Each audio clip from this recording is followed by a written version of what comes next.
अस्सलामुअलैकुम। Pakistani dramas channel में खुशामदीद। दोस्तों, ड्रामा सीरियल इश्किया के लास्ट एपिसोड की स्टोरी के साथ हम हाजिर हैं। ड्रामा सीरियल का एंड क्या होने वाला है? क्या रूमी खुदकुशी कर लेगी? और दूसरी जानिब हमज़ा का क्या होगा? वो किस अंजाम को पहुंचेगा? आज की इस वीडियो में हम आपके साथ शेयर करेंगे, लेकिन वीडियो मुकम्मल देखने से पहले हमारे चैनल को सब्सक्राइब करना, वीडियो को लाइक करना बिल्कुल नहीं भूलना।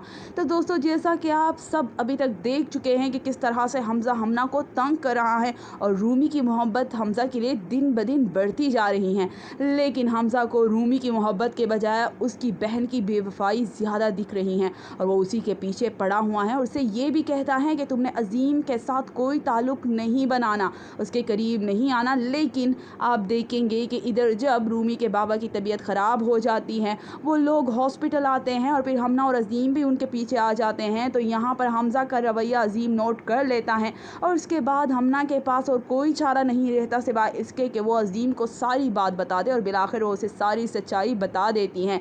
अजीम से ये बर्दाश्त नहीं होता, लेकिन वो क्या करे, आखिर को उसे हमना को ही सपोर्ट करना और एक अच्छा शोहर होने के नाते वो अपनी बीवी को सपोर्ट कर लेता है। और फिर जब हमज़ा एक बार फिर से हमना को तंग करने की कोशिश करता है तो हमना तंग नहीं होती, क्योंकि अब की बार उसके शोहर का भरोसा, उसका एतबार उसके साथ है। लेकिन रूमी बाबा के जाने के बाद बिल्कुल टूट सी गई हैं। उसके पीछे ऐसे सदमे से दो चार हैं, बिल्कुल खामोश सी हो गई हैं। वो ना तो किसी से बात करती हैं, बस अपने बाबा को याद करती हैं, जैसा कि बाबा के सदमे ने उसे तोड़ के रख दिया है। लेकिन यहाँ पे हमज़ा को चाहिए था कि वो रूमी का साथ देता, उसे ज़िंदगी की तरफ वापस लाता, क्योंकि वो उसकी बीवी हैं और उससे बेइंतहा मोहब्बत करती हैं। लेकिन हमज़ा को यहाँ पर भी हमना की पड़ी हुई होती हैं और फिर जब हमज़ा हमना को धमकी देता है तो हमना को उसकी धमकियों से कोई डर नहीं लगता, लेकिन अपनी बहन के लिए लगता है कि कहीं हमज़ा हम रूमी के साथ कुछ कर ना ले। और आप देखेंगे कि अलीशबा, जो कि हमज़ा की कज़न है, वो सारी बातें, वो सारी सच्चाई लेकर रूमी के पास आ जाती हैं, लेकिन रूमी को उसकी बातों का एतबार नहीं होता, बल्कि उसके मुंह पे थप्पड़ लगा कर कह देती हैं कि तुम कितनी भी बातें कर लो, कितनी कोशिशें कर लो, तुम हमज़ा और मेरे दरमियान दूरियां पैदा नहीं कर सकती। लेकिन बिलाखिर जब रूमी हमज़ा से सारी सच्चाई पूछती हैं तो हमज़ा भी बिला झिझक सारी बात बता देता है और तब रूमी के पास यहाँ रहने का कोई चांस नहीं रहता। उस शख्स से जिसने उसने बेइंतहा मोहब्बत की थी, उस शख्स ने सिर्फ इसलिए उससे शादी की थी कि वो उसकी बहन से मोहब्बत करता था और उसकी बहन के नज़दीक रहने के लिए उसने उससे शादी कर ली। ये सारी बातें सोच कर एक बार फिर से रूमी टूट सी जाती हैं। वो जो अपने बाबा के बिछड़ने का दुख मना रही थी, हाँ, उसे दुख मनाना चाहिए था, उसके बाबा थे, लेकिन अब की बार शोहर की बेवफाई ने भी उसे तोड़ के रख दिया।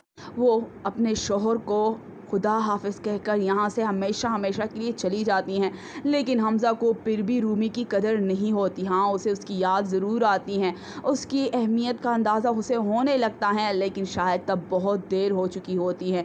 वो हमना के पास आता है, उसे एक बार फिर से तंग करता है, तो हमना उसे बता देती हैं कि मैंने अजीम को सारी बात बता दी है और अजीम भी हमज़ा को समझाने की कोशिश करता है कि तुम्हें रूमी के साथ मुखलिस होना चाहिए, क्योंकि वो तुमसे बेइंतहा मोहब्बत करती हैं और हमना तुम्हारे माजी के बारे में मुझे इल्म हो चुका है, लेकिन मैं हमना को सपोर्ट कर रहा हूँ, तुम्हें रूमी का साथ देना चाहिए। लेकिन हमज़ा तो हमना के पीछे दीवाना है और वो बस उसी को पाना चाहता है, लेकिन ये मोहब्बत नहीं है। मोहब्बत में तो अपने महबूब की खुशी देखनी चाहिए, लेकिन हमज़ा को ये सारी बातें नहीं दिख रही होती और बिलाखिर इन सारी बातों से तंग आकर रूमी खुदकुशी कर लेती हैं और इस खुदकुशी का सबसे ज़्यादा और गहरा असर होगा हमज़ा पर। वो बहुत पछताएगा, माफ़िया मांगेगा, लेकिन तब उसे कोई माफ़ी नहीं मिलेगी। वो आएगा हमना के पास, उससे माफ़ी मांगेगा, लेकिन हमना भी उसे माफ़ नहीं करेगी कि तुमने मेरी बहन की ज़िंदगी बर्बाद कर दी, अब तुम किस चीज़ की माफ़ी मांगने आए हो।